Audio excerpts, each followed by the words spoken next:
Westuhan min Freyon and welcome to another video. This one is a reaction to several comments that have appeared in the comment sections under my videos lately. And the videos that are talking about something that the entertainment industry has been doing quite a lot in the last couple of years, and that is the swapping of already established characters that have been around. In some cases, even for millennia, if we take into consideration Norse gods, for example, but in most cases, decades and decades and decades. And of course, the vast majority of people are against this new trend. But there are people who still seem to miss the point. And they are, of course, very loudly shouting for representation and inclusion, diversity. I've got a couple of comments and remarks to that, and I think that it is only appropriate if I elaborated on the matter. It was never about inclusion, representation, or diversity. This newfangled wave of swapping is just pushing agendas, because if you look into the history of fictional characters, you will find that it actually has been very, very diverse. Both the characters and the creators that were creating the stories. The only difference is that in the past, the creators were first and foremost focusing on good storytelling and on writing intriguing characters, intriguing stories that would grasp the attention of the reader for a considerable length of time. If you look at Midnighter and Apollo, for example, who were both created in the 1990s by Warren Ellis and Brian Hitch in the Stormwatch comic book series, but were mostly known for appearing in the Authority comic books. Well, they have always been openly gay couple, and both of them are superheroes in the Authority superhero team, and they are actually a parody on Batman and Superman. So, my friends, the only difference between them and the very modern swapped LGBTQ characters is that, first, they are original characters, newly created in the 90s by the genius writer Warren Ellis and Brian Hitch. And their relationship has never been the prime subject matter of the stories. The prime subject matter of the stories was fighting whatever they were fighting. And then, in the stories, their relationship and their orientation was just included in the background. More or less apparent, but mostly less apparent. And believe me, I have read a lot of books and a lot of comic books. I know the history of these characters. My favorite comic book where those two appeared was actually Lobo versus the Authority, because Lobo is my favorite comic book character. If you look at the history of, for example, black characters, I don't really have to elaborate upon that too much. If you look at just some of my personal favorites, and all of them are original characters, originally created, never swapped. Blade. If you look at the Jon Stewart, one of the Green Lanterns, then there are characters that I have never really been into because they are not my cup of tea, like Black Panther. If you look at Power Man from Marvel Comics, and I could be naming on and on. Now, if you look deeper to the more independent comic books, we could look at the Vertigo imprint in the 1990s, once again, of the DC Comics. Now, Vertigo doesn't exist anymore. It's just been turned into Black Label, which I don't think that exists anymore. But now it's being republished just under DC Comics, and it is being republished every month. Sandman comic books. Now, Sandman is going to have its own Netflix adaptation very soon, so it's going to be very, very popular very, very soon. Everybody's going to be talking about it. And there's this character called Desire, because a lot of the characters are just anthropomorphized ideas or emotions. Like Sandman himself, Morpheus is Dream, right? And there was Desire, and the character of Desire has always been non-binary. And Neil Gaiman, the author of the comic books, he always wrote Desire this way.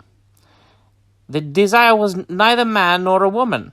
And it was written in the 1990s, but nobody cared. Nobody was shouting about it. Do you know why? For two reasons.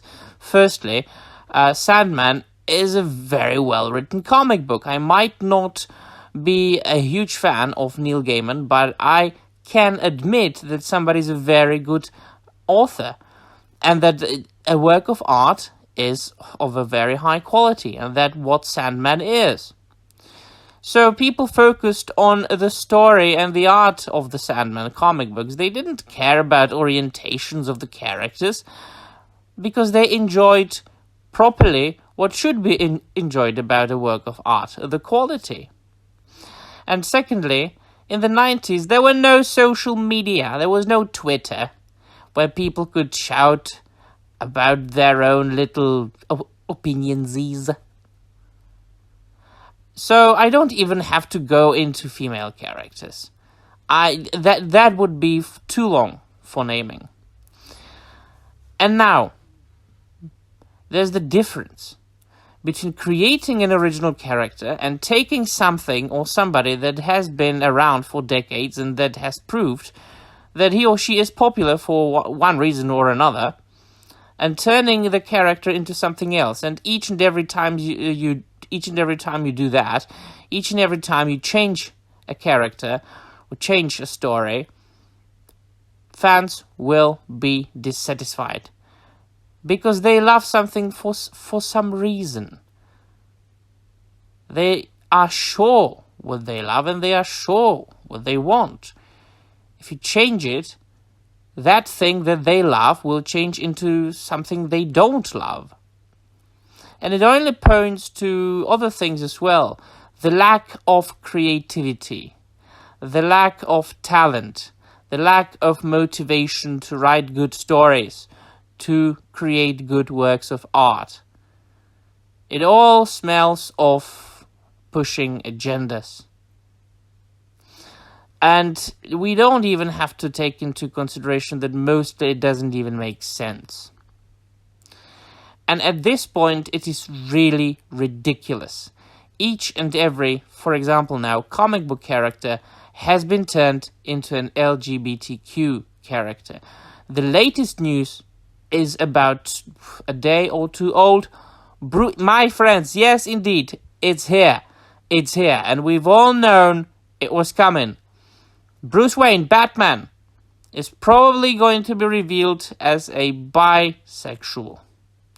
Now, we've all been waiting for the most popular and the best-selling DC Comics character to put the cherry on top and finish the transformation of DC Comics into the gay comics. Now, can you see the ridiculousness of it all? I have spoken to many people who are part of the LGBTQ people community. I've spoken to many people of color, and they have never been satisfied with those changes. If they were genuine fans of the stories, whatever the medium be, if it's books, comics, or films. Of course, everybody wants to... nobody minds being represented if it's done properly, if it's a new intriguing character. But swapping any character is an insult to both the original character and that group to which the character was swapped. And if you speak to the people who are very loud on social media and they are expressing their happiness with the swapping, you will always find, in 100% of the cases, you will always find that they don't really read that particular genre or that particular medium. They don't really go to comic book stores and buy comic books. No, why would they? They don't have money, or, more obvious reason, the comic books are actually of a very poor quality. Why would they read bad comics? Nobody wants to read bad books. But it is very easy to be loud on Twitter because it gets you likes and retweets. It gets you that little bit of dopamine each and every time. I am important. I am seen. Woo! Superman's gay. Woo! Alright, do you read the comics? No. Why should I? And you can see it because nobody is talking about the stories. Nobody's talking about what Superman or Batman is doing in the comic books because nobody knows, because nobody reads the comics. They just care about their identity. DC Comics, Marvel Comics, they are already, and they have already for a month been advertising their Pride Month series of comic books. The Pride Month, if I'm not wrong, only happens in 2 weeks, 3 weeks from now, at the time of making of this video. And guess what? There was not one single mention of any story, of any actual plot. What it's going to be about? Well, they all gay. Yeah, but what the story is going to be about? Well, they're all gay. No, I mean the plot. Well, they're gay. Okay. So that's the difference. Put quality first. Put storytelling first. Put originality first. Create. Make art. And people will buy the product and people will love the product. And then you can include all the seasoning you like. You can include all the orientations. You can include all the groups of people in the entire universe. And people will buy it. And people will read it. And people will love it. And people will not complain it very much. They will, because people always complain about things. But people will complain much less than they are complaining nowadays. Because you're not destroying that character that they have always loved, but you're creating something new for them to enjoy. So they will not lose things they love, but they will gain new things to love. Can you see the difference now?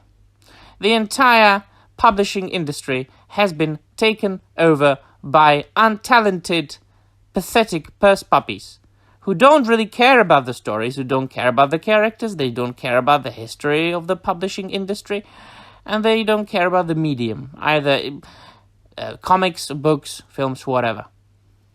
They just want to push their agendas because it gets them damn clicks and damn likes. And that's why nobody reads new things. Very few people do. And those that do are very dissatisfied with it. There are some awesome channels on YouTube who are still reviewing comic books, like Comics by Perch, or Thinking Critical. Comics Matter with your boy Zag. He used to review new comics a lot until he gave up, because who wouldn't? And they are all dissatisfied with the quality of the modern comic books, because they are dumb. And the same thing is being done, we can see that, to other media, to other books, much older, much more popular maybe, like The Lord of the Rings, like Tolkien with Amazon and the Rings of Power. But I have made many, many videos about that. Alright, let me know in the comments down below if I forgot about something, but I think I said the gist of it. And let me know if you agree with me or not. And that'll be all. Thank you very much for watching, and I'm out of here.